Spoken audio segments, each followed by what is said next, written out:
আসসালামু আলাইকুম ওরহমতুল্লাহি ওবারাকাতু। সম্মানিত হাজিরিন, প্রিয় ভাই ও বন্ধুরা, আজকের এই ভিডিওতে আলোচনা করব বজ্রপাত হইতে বাঁচার জন্য কোরআন এবং হাদিসের আলোকে একটি ওজিফা।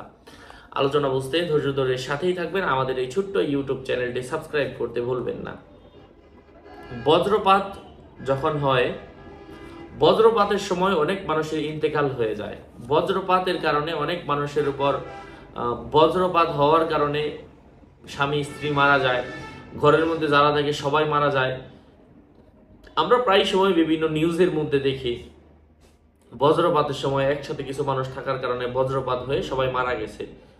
বজ্রপাতের সময় করণীয় বর্জনীয় এই বিষয়গুলো নিয়ে আমরা অন্যান্য ভিডিওতে আলোচনা করেছি। তারপরেও আমরা ছোট্ট করে জানিয়ে দিচ্ছি, বজ্রপাতের সময় চামড়ার জুতা পরে থাকা যায় না, তারপর খালি পায়েও থাকা যায় না, দাঁড়ানো থাকলে বসে যেতে হয়, সব মানুষ একসাথে থাকতে হয় না, মোবাইল নেটওয়ার্ক অথবা কারেন্ট এই জাতীয় কোনো কিছু ধরতে হয় না, জানালার গ্রিল লোহা জাতীয় কোনো কিছু ধরে রাখতে হয় না, এমন আরো অনেক কিছু আছে।